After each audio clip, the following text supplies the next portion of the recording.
What's up, everybody? So for those of you who saw my messages, I've decided that I'm going to go live every day while this whole crisis is going on and while everything is kind of up in the air and there's so much unrest. And so I'm just do my best to talk to you guys and see what's going on, see what's on your mind, let you know what's on my mind. I'm sure there's going to be some days that are going to be harder than other days, and some days that are going to be easier and lighter and more fun, and we'll break out the juggling balls and trying to learn how to do that. The reason I mentioned that is I was thinking about like the last time I was at my house and I was just stuck there with nothing to do, and it was the summer before I turned 16, and I was like, what can I do that's productive when staying at my house and I can't drive anywhere and like I can't shoot hoops all day, like I need to do something inside. So I was like, fuck it, I'm going to learn how to juggle.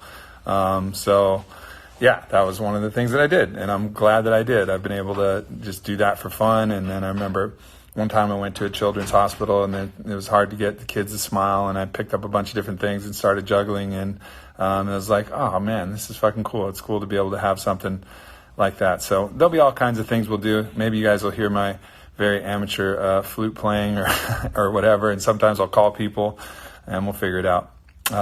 But for now, I want to talk about, how to deal with the fear in this time and in this situation, because fear is a real tangible thing. Fear is, in a way, one of the biggest viruses that we're contending with right now, because it's spreading. There's over like 1 billion hits on the internet for coronavirus. It's all that everyone is talking about, and I understand that it's a very serious threat, and I get it. But, the fear is something that's incredibly pervasive, and it's something that can actually make this thing far, far worse than what it actually is, because fear always does that when you engage with it. So how do you deal with the fear? Well, first of all, you can't be in denial. I mean, the coronavirus is real, and it's out there. It's affecting a lot of lives. So you have to accept that this is a reality, and accept the realities that exist, and understand that things change. And in order to get through that, I think it's really important to remember that we've always made it through all of these challenges that have come through. And we are more equipped, we have more resources, information is spreading faster, and we understand these things so much better than we did back in 1918 when the Spanish flu wiped out a third of the population. That was a different time, and that was a different era that we were living in, and that's not the time that we're in now. And the time that we're in now is much different, and I think we're much more capable. Now, there are a lot of stressors, and there's a lot of factors with the population density and things like that, but that's not really what I'm here to talk about. What I'm here to talk about is the fear itself. So the strategies for dealing with fear is to actually look at the actual information and not the kind of hype that's out there about it, because fear sells. And one of the problems with the media is whenever they can latch onto something that can scare us, they will. And it's not to say, again, that this coronavirus isn't real. It is a real virus. It is a real threat. But nonetheless, the way that the media handles it is a way that's going to instigate like the highest levels of fear possible. If I looked at a headline this morning and it was like, cases of coronavirus double in Oklahoma over the weekend. Well, it went from 4 to 7, and that's like, it's still, concerning, of course, but nonetheless, like the way that you're presenting the information is designed to get the click. If they had the headline, cases in Oklahoma go from 4 to 7, would I have clicked that link? I don't know, probably not. So even me, someone who knows the tricks, was looking like, oh shit, like they doubled overnight. Well, then you click it and you look at the information and it's different. And I think the media always has that proclivity. So, that's something to just be mindful of. Right now, and my numbers could be off because I looked a couple hours ago, but, there was 3,500 cases reported in the U.S. And I understand that there's more tests to be done, and this is just the beginning. And I'm not trying to diminish the potential impact of the virus, but it is 3,500 cases in a country of 350 million people. And so, the idea, that's 1 in 100,000 people who've been confirmed to have it. So, and I'm sure there's more, and I'm sure there's more to be discovered, and I'm sure there's incubation periods, and I understand all that, epidemiology, to the best of my layman's civilian brain can understand it. But nonetheless, to recognize that the numbers are still really small and that everybody walking around isn't a walking time bomb, and that we can help people out. Like, we can open doors for people. We can share stuff, and all this talk about lockdown, nobody's locking down the essential food supplies. You're still going to be able to get shipments. Nobody's talking about that. I even saw a rumor that they were going to shut the internet down, and I was like, what the fuck are you talking about? Why would you shut the internet down just to create more panic? That's crazy. So you'll hear a lot of things. You'll see a lot of things. You'll also see things on the conspiracy side where it's oh, so-and-so planted this for this reason and that. And who knows about that kind of stuff? It's not important to get lost in those type of stories. Just try and stick to the facts and just be mindful of the information that's being put out. Then the other part is just how you deal with that fear on an internal level. And one of the things that I did this morning was I went into one of my breathwork practices, which is a Wim Hof practice. And I didn't know what was there, but I was just kind of called to it. And if you go to my Spotify, it's a playlist. I call it Breathing Sky. And so I put that playlist on, and it's a lot of warrior archetype music. It's got some Tribe Called Red, and then it goes into some Avatar, and then some Alita, and then Interstellar, and a bunch of different songs on there. And as you breathe, it kind of breaks down the emotional barriers. And the first thing I noticed that was in my fear that I was holding in my body was there was anger. It was anger coming out. And I think that anger was why now? Why is this happening now? What is going on? This is fucked up. And there was anger that was underneath me. And so I had to let that anger come out. And when I was actually yelling and kind of growling to myself as I was breathing, belly, chest, head, that's the method.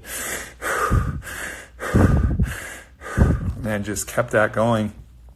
And then underneath the anger, I found the sadness, and then the tears started to come. And then I started to recognize that the sadness was a feeling it wasn't that I was afraid of the virus, or it wasn't that I was afraid of quarantine or anything like that. I mean, I was just in the darkness for 6 days, for those of you who follow my journey. And my house is a virtual paradise compared to the darkness, I'll fucking tell you that. I got swimming pools and slack lines and television and phone and music and books, and it's fucking awesome. The darkness is nothing. So that's a whole different thing. So it's not that I'm afraid of that or scared of that, but what I was scared of was actually that this feels like it's calling me forward, to step into an even greater leadership role. And it just feels like maybe I'm not ready, even with all the work I've done and even everything I'm done, maybe I'm not quite ready to step up and be the leader that the world needs from me in whatever way that is. And I don't know what way that is. Last night I just had the idea that I would make these Instagram lives and talk to you guys and share my thoughts and opinions. And so that's, the first step that I know I'm going to try and take and committing to, but I don't know what that's going to require of me. But it seems like with these larger external things happening, it's all right, it's time to go. And then I look back, and the hard part is I look back and I'm I fucking felt that this was coming, but did I really listen? Did I really do everything I could? Well, I did some things. I mean, I did go to the darkness, and I did go to that Wim Hof, retreat out in Poland, and I have been testing myself, and I have been doing stuff, but a lot of times I've also just been kind of fucking off and just doing the comfortable things and seeing the comfortable people, and not really preparing myself to deliver the cleanest, purest message that I can that could be the most helpful and to be the most, supported in doing so. So you got to forgive yourself for the past, and whatever you're called forward to do and whatever you're there for. I don't know if anybody, when they saw an invading army outside of their gate, if all the warriors looked at themselves and were we're totally ready, Maybe they were ready, maybe they were not, but they grabbed their sword and shield anyways, and they defended their home, and the way that we defend this home is not with swords and shields anymore. It's with love, and it's with loving our neighbors. It's with seeing everybody as ourselves, living a different life, and really understanding that this is an opportunity to break down all of those barriers of separation. It's just can you really look at everybody as so different? And some people are. And I think that's where this hoarding mentality comes from. Like, well, I'm going to have 700 hand sanitizers and nobody else gets any. Like, well, that's kind of crazy. Like, take what you need and leave the rest for everybody else. I mean, that's the way that you can look at people and be like, no, that's me. I would want my friends to have more. I would want the people I love to be able to access that. So it's an opportunity for us to break all that down. And like I said in a little video I posted, like, it was just cool at Whole Foods when I went there a couple days ago. I could already see that happening. Like the walls between employee and customer were broken down. Like everybody was talking, everybody was asking how they were doing, and they really meant that. And I think that's just a beautiful thing. And it's a way to look through this instead of from the lens of pure tragedy and pure crisis and just identifying with that aspect. We can look at it as an opportunity for transformation. An opportunity to alchemize through resistance, through challenge, through difficulty into something greater. And hopefully that's the way that this takes us. And I really believe that it will. But that's our choice. That's the choice that we have to engage in depending on any struggle that we have. So, and really that's it. And whatever comes down, whether it's the virus that actually spreads or whether it's the restrictive travel bans and the other kind of quarantines that are the challenge that we have to face, or the economic issues, like being able to trust each other and like have a community and support each other, that's certainly like, I think the most important thing that we can do. Other practices, of course, even, taking a few deep breaths, 6 deep breaths will lower your blood pressure. I mean, that's one way that you can deal with fear. The other is to write out what you're feeling. Expressive writing has been shown in study after study to be beneficial with dealing with what you're going through, because really we got to track where it comes from. Like, what are we really afraid of? Are we afraid of really getting the virus? Or are we afraid of losing money? And where is this coming from? Is this coming from actual sense of security and safety? Or is this our ego? Or is this, where is this? Maybe it's a fear of death. And maybe it's an opportunity to look at our mortality square in the eye. Look at the fact that we're all going to die, memento mori, and use that as an opportunity to allow death to be that thing, to be like, yeah, we don't know when that time is going to come. What matters is how we live in the interim, and take this opportunity to have that kind of hoka mentality, like, all right, well, let's go. I'm going to live and I'm going to love and I'm going to make people laugh and I'm going to fucking make people smile, and I'm going to do everything I can because I don't know when my day may come. So that's another opportunity that I think we all have, and an ability to deal with this. Obviously, as you guys know, follow me, I'm a huge proponent of ecstatic dance. I got some great playlists on there. I have one called the Chakra Dance, one called the Hero's Journey. Those are both on my Spotify. You can just throw those on and just move your body. It's important to stay moving. The cold has been amazing for me. The sauna has been amazing for me. And these are all great things for the immune system as well. So there's so many supportive things that we can do during this time, and things that we can learn, books that we can read, writing projects that we haven't started. There's just ways to level up. And, if we get that time off work and if things shut down and everything slows down, this is a time to really kind of take a look at your own career passions and your enthusiasm and track what gets you really fired up, and see if there's something that you want to bring into the world, something that you want to create, something that you want to, call out of your own creative muse and birth into the world. And I think there's so many opportunities to kind of look at that, whether it's, all of these personal growth practices, or starting a meditation practice, or, advancing your meditation practice. There's so many things that we can do no matter what the situation, that, if we look at it through that lens, this is really accretive. And shit, if food supplies do become short, like, we could all use a good fast, like, for reals, like, calorie restriction has been shown to have amazing benefits for longevity. It's great for the body to kind of cycle through lower calorie periods. Like, so even look at that without this kind of fear and terror. Like, I got some jugs of protein, and I recognize that, like, I'm happy with like a couple scoops of protein if I have to do that for a month. Like I'll be fine. Like I'm all good. I got some MCT oil, some protein, like fuck it. Like I'll be okay. It'll probably be good for me in the long run. So Spotify playlists are on my Spotify account. So I don't know exactly how. I guess I could link you guys to that, but it is kind of hard to find those things. But I'll try and put those in a link. Actually, Ian, can you jump on there and put a link to my Spotify on this live? Thanks. Cool. Well, that's my little rant for now. So I'll start answering questions. Sean's asking, I'm one of 219 CEOs to step down from their companies this year. Why? It's because a wizard came in robes and was like, check it out, bro. The coronavirus is coming and you need to get the fuck out of here. No, like, I don't know, man. It's random. Like, I don't know why other people are. I didn't talk to any one of those 219 people. I don't know why they did. I know why I did. It's because the company was ready and the team was ready, and Jason Havey is just the right guy, and it's the right time. I have a book that the manuscript is due in September, and I want to focus on writing that. And so I would be an absentee dad at best if I was the CEO of this company.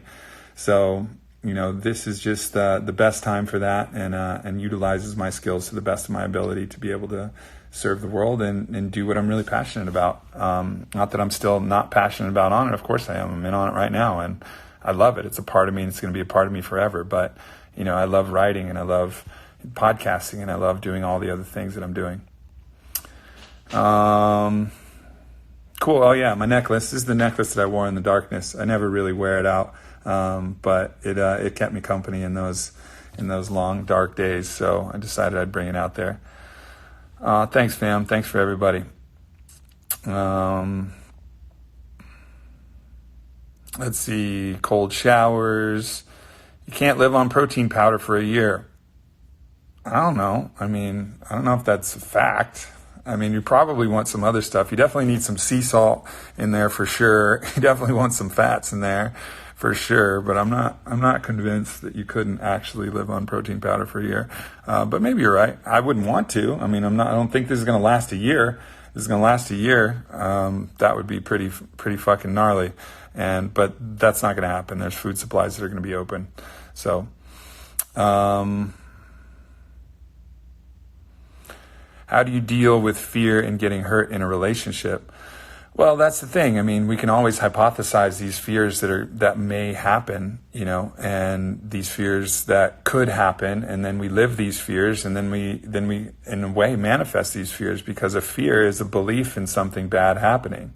Right? Like we can analyze the situation and understand the possibility, but if we're actually afraid of it, that means we believe that it's going to happen, and so I think the key thing is to try and just have faith. That confidence is sexy no matter what. So, that's something that's, I think, important.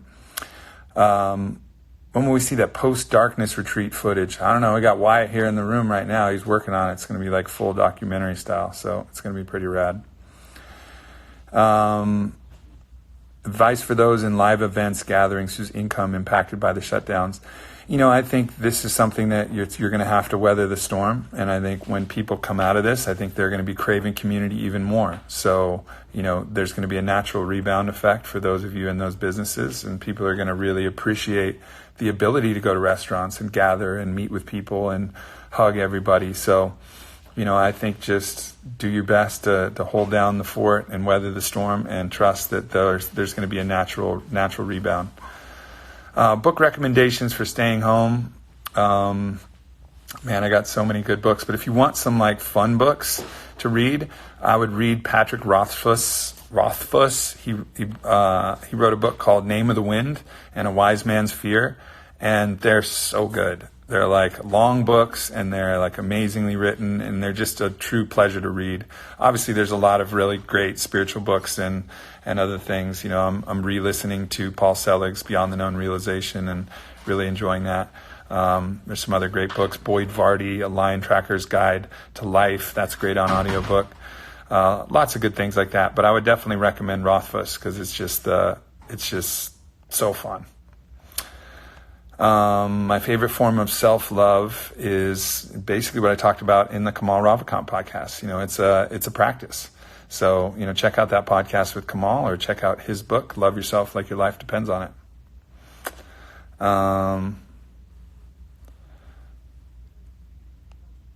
Thanks, y'all.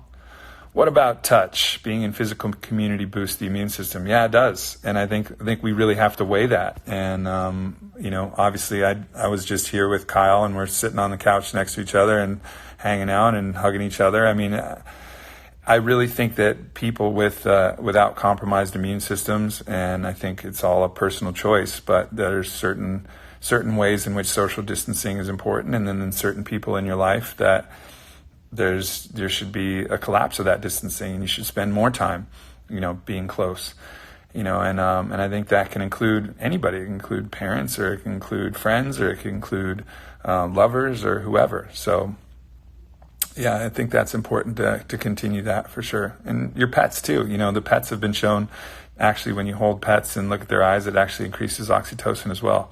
So that's great. Do I have a name for my nose? That's fucking hilarious. I don't know. That feels like Cyrano would have a better answer for that. He has like a whole thing in Cyrano de Bergerac where someone is making fun of his nose, and then he goes and does this whole ballad about it, and then they have a sword fight. But yeah, I don't give a shit. I have a big fucking nose, and it's got broken a bunch. Like, whatever, call it whatever you want. Call it fucking Mount Nostrils. I don't know, whatever you want to call it. I don't give a shit. Nostradamus? That's a good one, Ian. My nose is now called Nostradamus. How much sleep do I get? I get like 6 hours a night, sometimes 7. I feel much better when I have 7, but I nap a lot, so I almost always take a nap. Ben Greenfield was supposed to be on the podcast, but he canceled because he was supposed to come out next week. So I do exercise the Wim Hof method. I did it this morning. They also have a great Wim Hof method app where you can track your breathing and your breathing breath holds. And I was able to do that today. So that was great.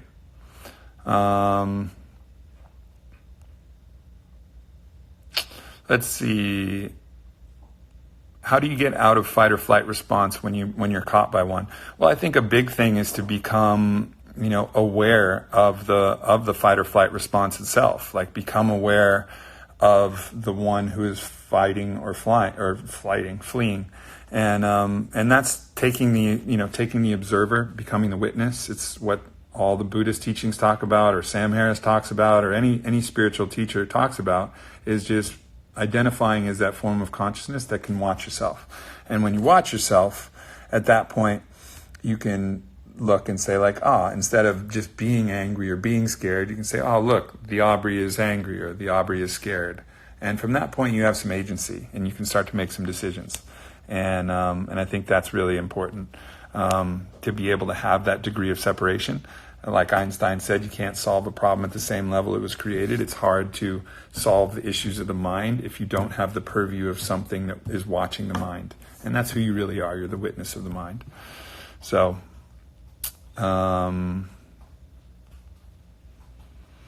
will people start awakening faster after the COVID-19? I think some people will. I think this is going to be a polarizing thing. I think people will, they'll respond to it in one way or the other. Some people will hunker down and go back to their, even more deeply entrenched fear-based grooves. And some people will, go the other way and open up more and look and try and find out what's really important. And, I certainly feel the call to the latter. It's actually making me less afraid of being sick. I've always been a little bit afraid of getting sick, but times like this is like really, it's Kamal Ravikant, by the way, but I feel less afraid of being sick in this time, just because I realized, like, what was I afraid of before? I was afraid of getting a nose cold. Like, well, who gives a shit? Maybe because my nose is so big. That's why I was afraid of getting a nose cold. Let's see.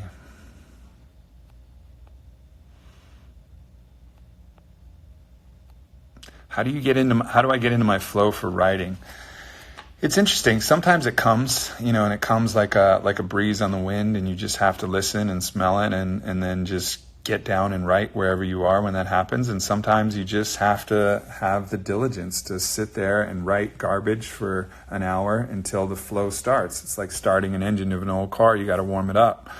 So it depends, and I try to utilize both methods. Sometimes it's that kind of mental override, that force to just sit down and do it no matter what.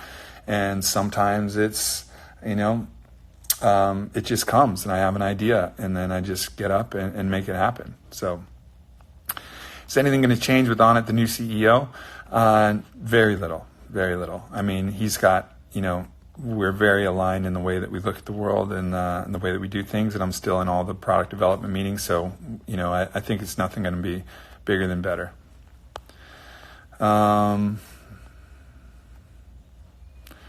When I first started writing, was it challenging? Honestly, I started writing when I was really young. My grandma had me on her knee and she was typing on an old school typewriter. And, I remember writing out my first stories then when I was really, really young.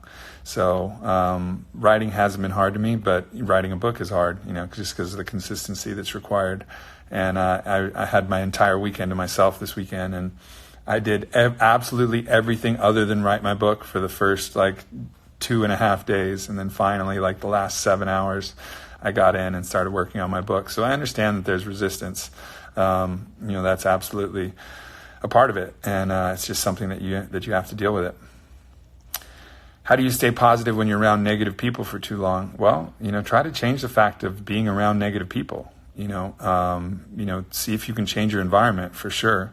And then otherwise, try to see beyond their negativity and see to the pain that underlies that negativity. Don't see the negativity as the negativity, but see the hurt boy or the hurt girl, the one who, would love to be an optimist, but has been hurt by the world so many times that they're a pessimist. There's a famous quote show me a pessimist and I'll show you a wounded optimist. It's just, we've all been hurt in a lot of ways. So if you can identify that, you can start to have some compassion, and you won't see them in quite the same way, and it won't land on you and in such a negative way.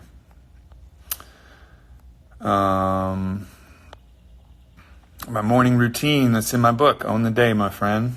I write that out. It's hydration, light, and movement. I love you too. Yep, I think there's a lot we can learn from the indigenous cultures, absolutely. No doubt. What's my biggest fear? Well, my biggest fear that got exposed today was that I'm not going to be good enough, that I'm not going to be a good enough leader, that I'm not going to do enough to help people, and I'm not going to be good enough in what I'm here to do, that I'm going to fail what I'm here to do. But, that's all a foolish fear, because all we can do is our best, and that's our best in any given moment. The gift of the day is the choice of the day. It's something that Paul Selig says. And so the choice of the day is to do the best I can today. That's it. So, yeah.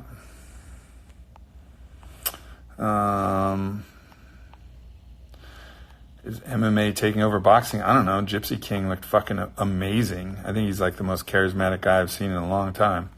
But yes, love wins. Love to all of you guys. Let's see. Advice for an opiate addict. That's challenging. I think all addiction is an attempt to solve a problem. That's something that Dr. Gabor Mate talked about. So trying to find the root of what that problem is, and then getting past the physical addictions. Now, I've never been addicted to opiates, but I've watched people use ibogaine to get off their addiction to heroin, and that was really powerful to watch, but I don't think that's the only way. But I think really understanding that all addiction is an attempt to solve a problem. And so if you can help find out what that problem is, and if you solve that problem, well, then you might need to go to the addiction to solve the problem.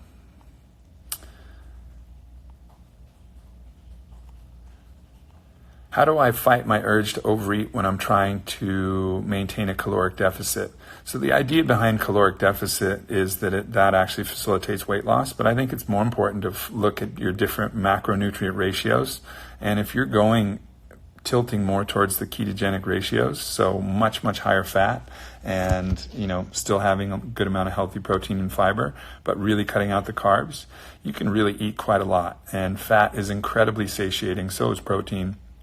So really, instead of worrying about caloric deficit, really worry about your macronutrient ratios. And I promise you, there's only a certain amount of coconut oil and avocados that you're going to be able to eat before you feel full of shit. So yeah, I think that's the way to go. Yeah, again, self-love practices, Kamal Ravikant.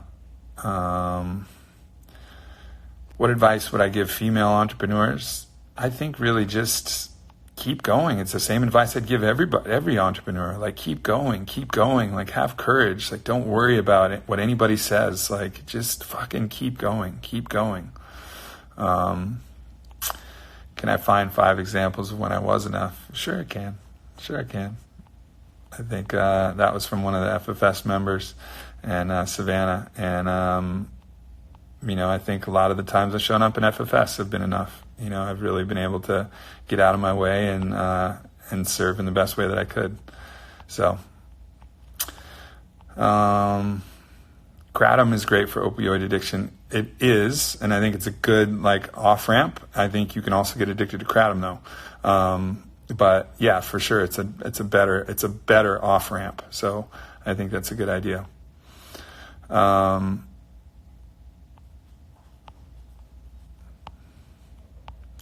Let's see. Who else? Maybe just answer another question or two.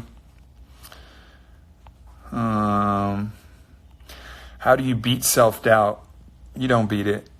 It's a day-to-day thing. You're always going to doubt yourself. And I think it's just accepting that fact. Accept the fact that it's okay to doubt yourself. It's okay to feel like you're not going to be enough. I felt like that this morning. I had self-doubt this morning. And I'm still here. And I'm still on the call. And I'm still doing the thing. And, you just do it anyways. You just move through. And then in time and time again, you develop more and more confidence in more and more situations that are more challenging. And the way through, the way forward is through. So just keep going, man.